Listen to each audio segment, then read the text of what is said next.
때 딱 들어갔는데 갑자기 이게 막 미쳐 가지고 진짜 막 290%? 막 이렇게 수익률을 갑자기. 안녕 여러분. 퇴사준비생 남달리예요. 지난번에는 제가 2020년 국내 주식 총 수익률 영상을 올렸었는데요. 오늘은 제가 지난번에 말씀드린 것처럼 지난 한 해 동안 저의 해외 주식 계좌 정리한 거를 돌이켜 보면서 이렇게 영상으로 기록도 할 겸 여러분들께도 이야기해 볼까 해요. 저는 말 그대로 아직 주식을 한창 공부해 나가고 있는 주린이 사실 이제 어린이 수준도 아니기 때문에 저의 그 어떠한 말이나 종목 따위는 여러분께 하등에 도움이 안 될 수도 있다는 점, 그냥 '아 이번 하락장에서 상승장까지 이렇게 투자한 사람도 있구나.' 요 정도로만 지켜봐 주세요. 물론 제 스스로도 증권 계좌 열어볼 때마다 깜짝깜짝 놀란 적도 있었는데요. 이게 역시나 이게 미친 변동성의 장이었기 때문에 이게 저에게 막 큰 기쁨을 주다가도 갑자기 이제 바람처럼 훅 이제 꺼져 버리기도 했고, 아무튼 주린이로서 아주 짧은 시간 안에 아주 많은 경험들. 자, 여러분들은 동학개미신가요? 아니면 서학개미신가요? 아니면 저처럼 이렇게 안팎으로 다 투자를 하고 계신가요? 우선 저의 해외 주식 투자 이유를 말씀드려 보는 게 좋을 것 같아요. 저는 국내 주식만 하다가 9월부터 해외 비중을 점점 늘렸어요. 우리가 투자를 하는 근본적인 이유가 결국은 돈을 벌기 위해서인 거잖아요. 그쵸? 그래서 잘 나가는 혹은 잘 나갈 것 같은 그런 성장성 있는 회사의 주식을 갖는 주주가 되는 거죠. 직접 그 회사에 입사를 해서 우리가 막 열심히 일해 가지고 인센티브를 받거나 아니면은 그런 회사를 내가 직접 차리지 않고도 그 회사의 주식을 가짐으로써 그 기쁨과 수익을 같이 누릴 수 있으니깐요. 우선 저는 국내 주식을 이제 하면서 사실 이제 국내만의 특징인지는 잘 모르겠는데 이해 안 가는 상황들이 굉장히 많았어요. 예를 들어서 실적 발표 날 실적이 너무 잘 나왔는데 주가가 계속 막 곤두박질 친다거나, 뭐 아니면 그 회사의 흥망성쇠와 관계없이 어떤 막 그 우리가 말해서 소위 말하는 세력들이라 그러죠. 뭐 어떤 작전 세력들이 움직이는 듯한 그런 느낌? 그리고 특히나 대기업의 경우에도 그 회사만 봐야 하는 게 아니라 그 해당 재벌가의 어떤 상속 문제라든지, 뭐 누가 죽었는데 혹은 뭐 누가 이제 상속을 하는데 뭐 그러면 어디 회사가 어떻게 되겠다, 어디가 어떻게 되겠다, 뭐 이런 회사의 성장성이나 수익률과 전혀 관계없이 그냥 알아야 되는 것들, 그리고 막 이해 안 되는 게 너무 많은 거예요. 이거는 제가 주린이라서 더 그렇게 느꼈을 수도 있어요. 암튼 그러던 찰나 누군가 저한테 그런 질문을 하더라고요. "앞으로 우리나라가 미래에 더 잘 될 것 같아요? 아니면 중국이 더 성장할 것 같아요?" 근데 생각해 보니까 저는 일단 저의 대답은 중국이었어요. 왜냐면 제가 뭐 중국 자체에 대해서 되게 막 우호적인 사람도 아니고, 그냥 딱 냉정하게 봤을 때 우리나라는 이미 많은 성장과 발전을 했잖아요. 중국은 지금 뭐 미국이랑 막 힘겨루기를 할 정도로 세계 시장에서 입지가 되게 뭐 단단해지고 있긴 하지만 아직 그 성장 동력이 앞으로 저는 더 훨씬 크다고 생각을 했어요. 저는 이렇게 중국 주식에 대해서 제가 막 공부하면서 느낀 게, 아 진짜 어떤 면에서 중국은 이미 뭐 우리나라나 그 어떤 강대국들보다 훨씬 미래에 살고 있다, 되게 앞서 나가고 있다, 이런 걸 제가 진짜 많이 느끼고 진짜 깜짝깜짝 놀라는 게 많았거든요. 그러니까 막 특히나 뭐 무인 공장이나 뭐 자율주행 택시 등등 막 이런 것들 보면서요. 오히려 우리나라는 온갖 규제들이나 기득권들 때문에 어떻게 보면 시도조차 못하는 그런 것들을 중국은 막 되게 쉽게 쉽게 하고 발전시키고 있더라고요. 특히 여러분, 넷플릭스 보시나요? 저는 최근에 중국 공부하면서 이제 중국 공부도 할 겸 이제 겨우 서른이라는 중국 드라마를 봤어요. 이게 물론 내용도 굉장히 재밌고 또 막 제 스타일이기도 한데 진짜 깜짝 놀랐어요. 그 드라마 배경이 중국의 상하이거든요. 근데 저는 중국 하면 저희가 솔직히 말해서 생각하는 이미지들이 다 좀 안 좋잖아요. 막 되게 좀 약간 더러울 것 같고, 막 어떤 음식 문화라든지 아무튼 기타 등등등 해서 사실 좋은 이미지가 많지가 않잖아요. 근데 그 드라마 속에서 본 제가 중국은 진짜 그 상위 클래스부터 그 중국의 중산층 막 이렇게 다양한 그들의 삶의 모습을 드라마를 통해서 제가 간접 경험을 해볼 수가 있었는데 진짜 완전 무슨 서울보다도 훨씬 더 서울 같다고 해야 되나? 이게 뭐라고 표현이 안 되네요. 제가 직접 가 보진 못해 가지고.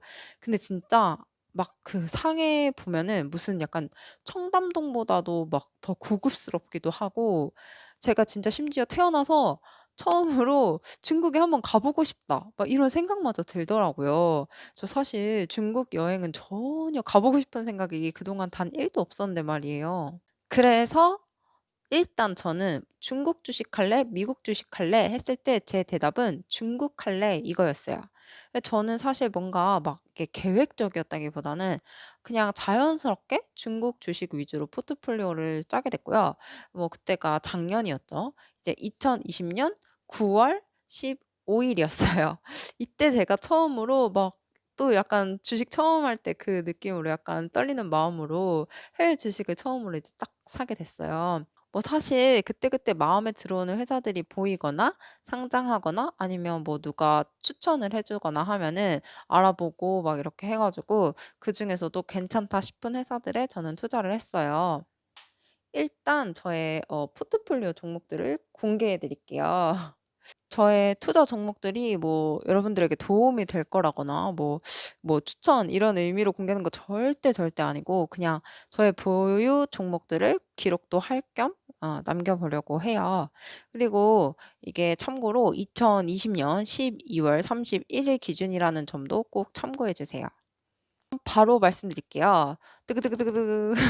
저의 비중 1 위는 샤오미입니다.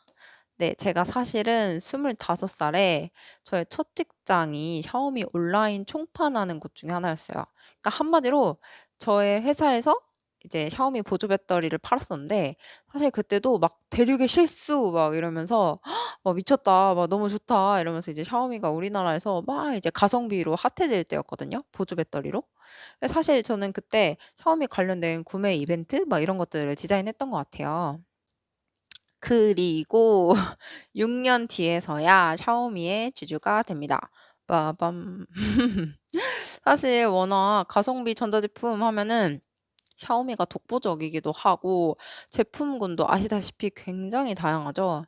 근데 또 여기에 인공지능과 사물 인터넷이 결합된 올인 IoT, 뭐 모든 것이 사물 인터넷 안에 이런 전략을 내세우고 있어요.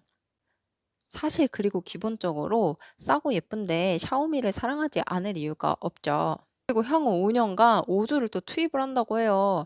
회사가 투자를 스스로 많이 하면 그만큼 더 좋은 아웃풋이 나오지 않을까. 이런 기대감으로 저는 점점 비중을 늘렸습니다. 그다음 2 위, 2위 바로 갈게요. 2 위는 두 개인데요. 서로 거의 비슷한 비중을 가지고 있는 중국의 전기차. 이름하여 중국판 테슬라. 테슬라 부럽지 않은 사실 좀 부럽긴 한데 아무튼 중국판 테슬라라 불리우는 니오와 샤오펑입니다. 이제 전기차 쪽은 저도 중국 주식 공부를 이제 하면서 좀 좋게 보고 있던 분야였어요. 그래서 중국 중국 자체적으로도 공기의 질을 개선하기 위해서 전기차 비중을 늘리겠다는 계획을 갖고 있었는데 아직 그 점유율이 높지가 않았기 때문에 이 말인즉슨 앞으로 전기차들의 시장 점유율이 매우 커질 거라는 말이죠. 그래서 알게 된 샤오펑과 니오, 리오토 이렇게 세 가지를 제가 알게 됐는데 개인적으로 일단 리오토는 최대 주주가 막 썩 그렇게 제 마음에 와닿지는 않아 가지고 그냥 패스. 그리고 샤오펑과 니오는 최대 주주가 알리바바와 텐센트였기 때문에 둘 다 괜찮아 보여서 뭘 살지 고민 안 하고 그냥 바로 '둘 다 사면 되지 뭐.' 이러면서 반반씩 그냥 딱 샀어요. 예. 뭘 사야 될지 모르겠을 땐 '뭐다? 그냥 둘 다 산다.' 이렇게 간단하게 생각을 했던 것 같아요. 니오는 저의 첫 해외 주식 거래 종목이기도 하고요. 특히 아주 기특하고 아주 예뻐 죽겠는 효자 종목 중에 하나이기도 하네요. 샤오펑도 진짜 하늘 높은 줄 모르고 이게 처음 제가 진짜 높지 않은 진짜 낮을 때 딱 들어갔는데 갑자기 이게 막 미쳐 가지고 진짜 막 290% 막 이렇게 수익률을 갑자기 보여줬어요. 그 니오도 사실 최고점 수익률은 202%. 그리고 아주 그냥 얼마 전까지만 해도 그냥 열기가 엄청 후끈후끈했죠. 특히 이 전기차 쪽은 굉장히 지금 막 엄청난 그 열기를 보여주고 있기 때문에 저는 이제 국내도 그렇지만 해외도 굉장히 뜨겁다고 보고 있어요. 진짜 그래서 이때는 니오랑 샤오펑 덕분에 전체 수익률이 118% 까지도 갔었어요. 특히 니오 같은 경우에는 여러분 작년 딱 이맘때 그러니까 딱 1년 전쯤에는 주당 4 달러도 안 했어요. 그러니까 3 달러 대였던 거예요. 근데 지금 1년 만에 58 달러면 진짜 아니 제가 유튜브 보다가 어떤 분이 댓글에 자기가 니오를 3 달러대에 샀는데 계좌 열어볼 때마다 진짜 막 심장이 너무 웅장해진다고 했는데 진짜 저 같으면 심장 터질 것 같아요. 막 15 배가 됐으니까. 아니 이게 무슨 비트코인도 아니고.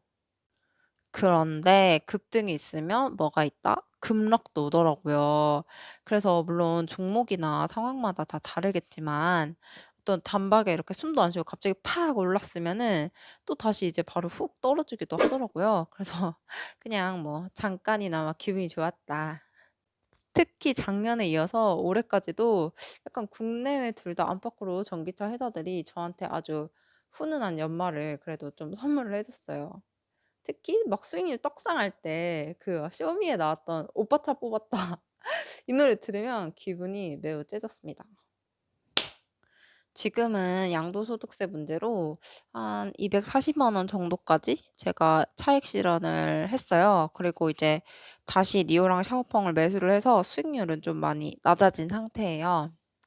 그리고 또 언급할 만한 종목이 중국판 유튜브 빌리빌리입니다. 빌리빌리.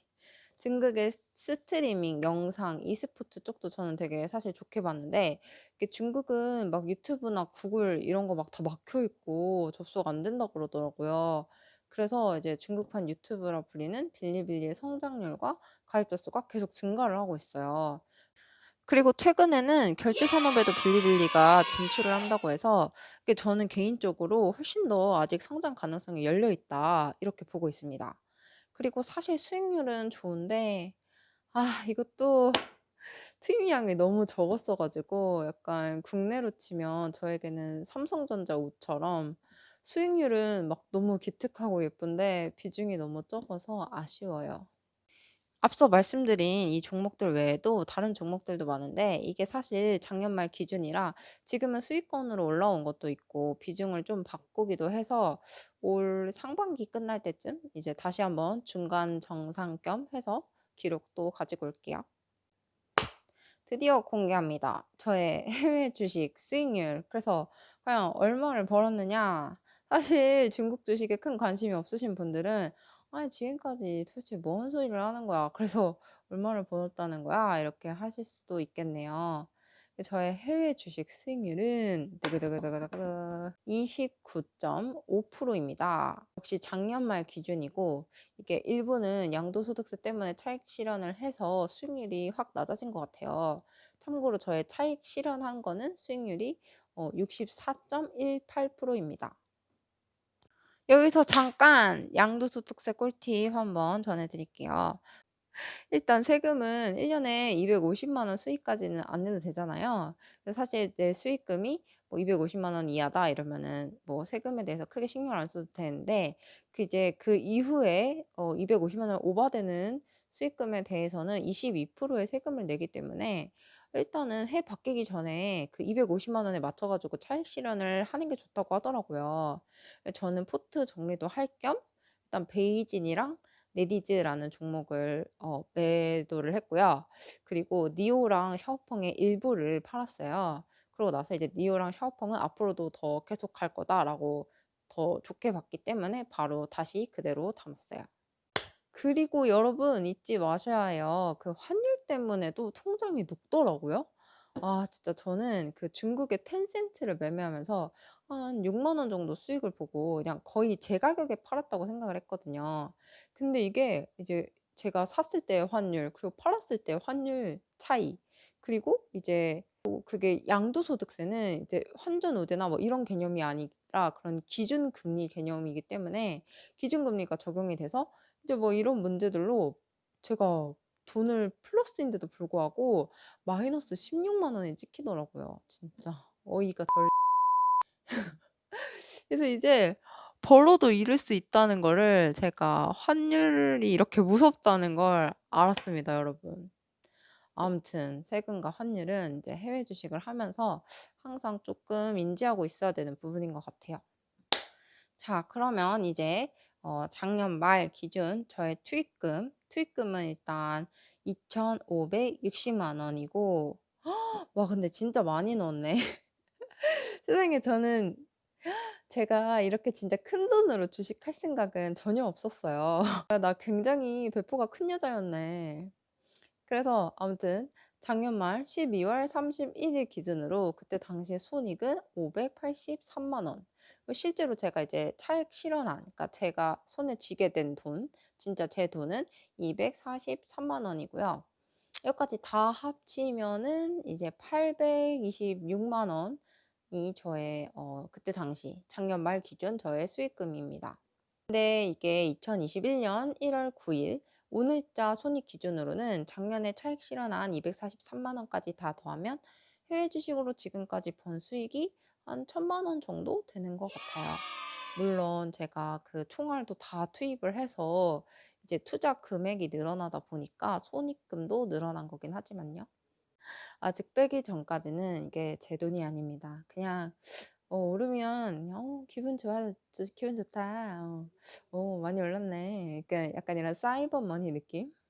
전부 다 이제 차익 실현을 해 봐야 알 것 같아요. 이게 끝날 때까지는 끝난 게 아니거든요. 그러니까 총알은 하나로 이때 당시에 이제 600만 원, 이제 연말 기준으로 600만 원이 남아 있는 상태였는데, 사실 지금은 해외 계좌에도 총알이 없고 다 주식에 들어가 있어요. 현금은 뭐다? 쓰레기다. 이 레이 달리오가 그랬죠. "현금은 쓰레기다." 그럼 일단 여러분, 약간 이건 제 생각이에요. 이거 뭐 레이 달리오도 그랬지만 저도 약간 굉장히 공감을 하고, 지금 제가 좋아하는 이제 많은 투자자분들도 이렇게 비슷하게 말씀을 해 주시는데, 뭐에라도 넣어 놔야지 이 미친 유동성, 막 돈이 흘러 넘치는 이 장에서 같이 웃을 수 있겠다. 저도 이렇게 생각을 했어요. 굉장히 공감을 하고, 막 남 잘 되는 꼴만 보는 것도 막 지겹지 않습니까? 그래서 '아, 나도 일단은 다 어딘가에 이렇게 다 이렇게 넣어 놔야겠다. 그래서 이 변동성을 나도 함께 즐기고 싶다.' 예, 오늘의 결론 일단 1 번. 내가 주식하게 될 줄은, 그것도 중국 주식을 하게 될 줄은 꿈에도 몰랐다. 2 번. 그래도 하길 참 잘한 것 같다. 잘했어, 잘했어. 칭찬해, 칭찬해. 3 번. 잘 가는 애가 계속 더 잘 가더라. 이게 지금 들어가면 이거 여기서 여기까지 올랐는데 이거 너무 고점인데, 이게 싶은 게 돌이켜 보면은 여기까지 올라가요. 그러니까 한 이게 '이거 진짜 이거 꼭진데.' 했는데 이게 한 지금 와서 보면 한 반 정도 오른 수준이었다. 이게 정말 무섭고도 이게 알 수 없는 그런 게 진짜 주식이구나 또 생각이 들었어요. 4 번. 역시나 운이 좋았다. 제가 해외로 비중을 옮긴 게 이제 작년 9월 월에서 10월 막 이때 한창 옮겼거든요. 이때만 해도 충분히 기회의 시기였던 것 같아요. 정리. 운이 굉장한 한 해였다. 올해는 또 진짜 아무도 모른다. 그럼 여러분, 여기까지 긴 영상 끝까지 봐주셔서 너무너무 감사하고요. 다들 들숨에는 재력을, 날숨에는 건강을, 그리고 마지막으로 구독, 좋아요, 댓글은 저에게 큰 에너지가 됩니다. 감사합니다.